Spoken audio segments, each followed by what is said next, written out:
In tonight's lecture, we're going to discuss DNA structure and replication. DNA was known to be a chemical in the cells by the late 1800s. Mendel and other early geneticists did all of their work without any knowledge of DNA's role in heredity. By the late 1930s, experimental studies had convinced most biologists that a specific kind of molecule, rather than some complex chemical mixture, was the basis of inheritance. Attention focused on chromosomes, which were already known to carry genes. By the late 1940s, scientists knew that chromosomes consisted of two types of chemicals, DNA and protein. And by the early 1950s, a series of discoveries had convinced the scientific world that DNA acts as the hereditary material. This breakthrough ushered in the field of molecular biology, the study of heredity at the molecular level. What came next was one of the most celebrated quests in the history of science, the effort to figure out the structure of DNA. A good deal was already known about DNA. Scientists had identified all its atoms and knew how they were bonded to one another. What was not understood was the specific three-dimensional arrangement of atoms that gave DNA its unique properties, the capacity to store genetic information, copy it, and pass it from generation to generation. A race was on to discover how the structure of this molecule could account for its role in heredity. Both DNA and RNA are nucleic acids which consist of long chains, polymers, of chemical units, monomers, called nucleotides. Nucleotides are joined together by covalent bonds between the sugar of one nucleotide and the phosphate of the next. This results in a sugar-phosphate backbone, that is, a repeating pattern of sugar-phosphate, sugar-phosphate. The nitrogenous bases are arranged like ribs that project from the backbone. And on this slide, we zoom into the DNA molecule. The phosphate group, with its phosphorus atom at the center, is the source of the acid in nucleic acid. The phosphate has given up a hydrogen ion, leaving the negative charge on one of its oxygen atoms. The sugar has 5 carbons, 4 in its ring and 1 extending above the ring. The ring also includes an oxygen atom. The sugar is called deoxyribose because compared to the sugar ribose, it is missing an oxygen atom. The full name for DNA is deoxyribonucleic acid, with the nucleic referring to DNA's location in the nuclei of eukaryotic cells. The nitrogenous base, thymine for example, has 1 ring of nitrogen and carbon atoms with various functional groups attached to it. In contrast to the acidic phosphate group, the nitrogenous bases are basic, hence their name. The 4 nucleotides found in DNA differ only in their nitrogenous bases. At this point, the structural details are not as important as the fact that the bases are of 2 types. That is, thymine and cytosine, which are the pyrimidines, and these are single-ring structures, and the purines, which are adenine and guanine, and these are larger double-ring structures. The way that I remember this is that pyrimidine is a longer word than purine. So pyrimidines are smaller, but they have a longer word, and purines are larger, but they have a shorter word. Also, instead of thymine, RNA has a similar base called uracil. RNA contains a slightly different sugar than DNA, ribose instead of deoxyribose, and other than that, RNA and DNA polynucleotides have the same chemical structure. Moving on to the next slide, keeping in mind the structure of DNA, we can define genotype and phenotype more precisely than we did in the previous chapter. An organism's genotype, its genetic makeup, is the sequence of nucleotide bases in its DNA. The phenotype, the organism's physical traits, arises from the actions of a wide variety of proteins. For example, structural proteins help make the body of an organism, and enzymes catalyze its metabolic activities. But what is the connection between genotype, and the protein molecules that more directly determine the phenotype. DNA specifies the synthesis of proteins. However, a gene does not build a protein directly, but rather dispatches instructions in the form of RNA, which in turn programs protein synthesis. This concept is called the central dogma of molecular biology. The molecular quote-unquote chain of command is from DNA in the nucleus to RNA to protein synthesis in the cytoplasm. The two main stages are transcription, that is the transfer of genetic information from DNA into an RNA molecule, and translation, which is the transfer of the information from RNA into protein. Moving on, when a cell or whole organism reproduces, a complete set of genetic instructions must pass from one generation to the next. For this to occur, there must be a means of copying the instructions. Watson and Crick's model for DNA structure immediately suggested to them that each DNA strand serves as a mold or template to guide the reproduction of the other strand. The logic behind the Watson and Crick proposal for how DNA is copied is quite simple. If you know the sequence of bases in one strand of the DNA double helix, you can very easily determine the sequence of bases in the other strand by applying the base pairing rules, and that is A pairs with T and T with A, and G pairs with C and C pairs with G. For example, if one polynucleotide has the sequence A, G, T, C, then the complementary polynucleotide in that DNA molecule must have the sequence T, C, A, G. Thus, the two strands of parental DNA separate, and each becomes a template for the assembly of a complementary strand from a supply of free nucleotides. The nucleotides are lined up one at a time along the template strand in accordance with the base pairing rules. Enzymes link the nucleotides to form the new DNA strands. The completed new molecules, identical to the parental molecule, are known as daughter DNA molecules. No gender should be inferred from this name. Moving on, although the general mechanism of DNA replication is conceptually simple, the actual process is complex and requires the cooperation of more than a dozen enzymes and other proteins. The enzymes that make the covalent bonds between the nucleotides of a new DNA strand are called DNA polymerases.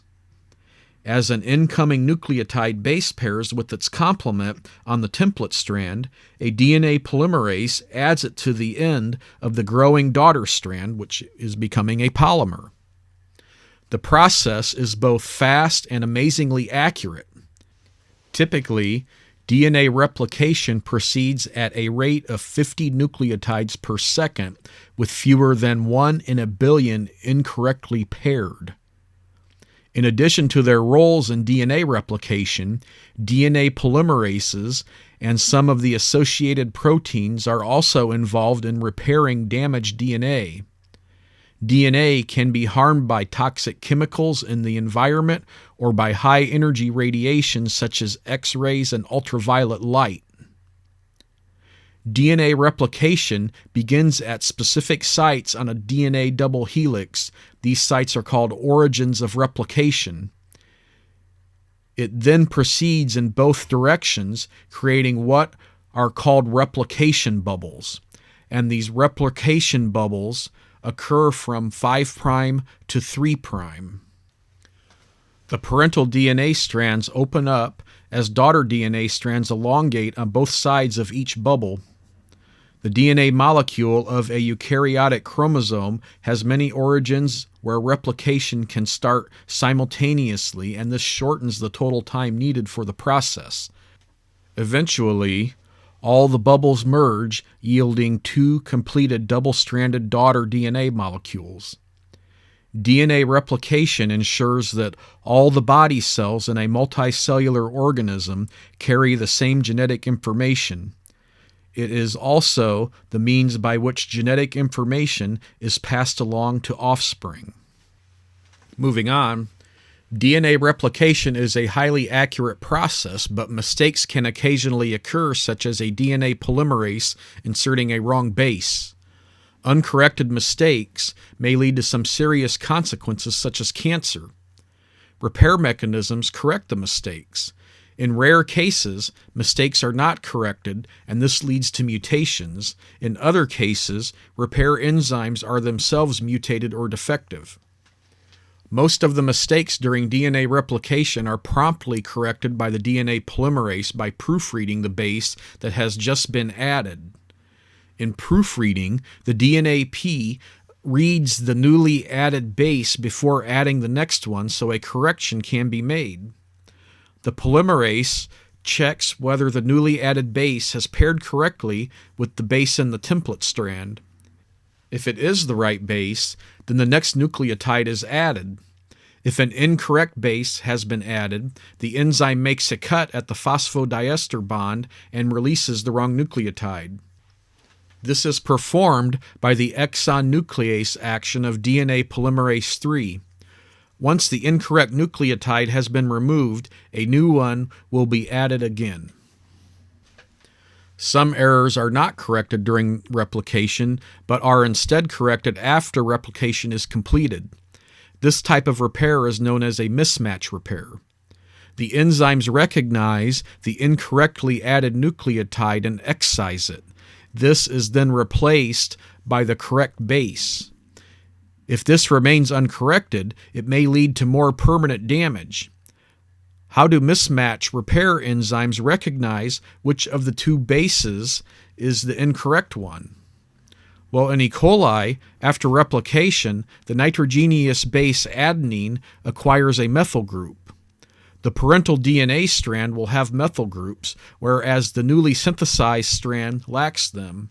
Thus, DNA polymerase is able to remove the wrongly incorporated bases from the newly synthesized non-methylated strand.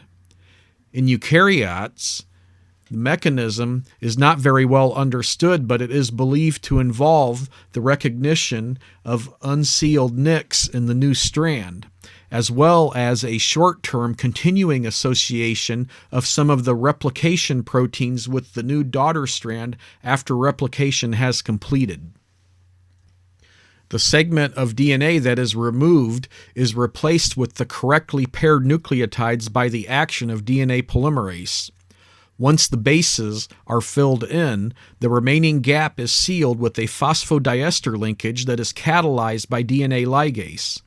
This repair mechanism is often employed when ultraviolet exposure causes the formation of pyrimidine dimers. Viruses share some of the characteristics of living organisms, such as having genetic material in the form of nucleic acids packaged within a highly organized structure.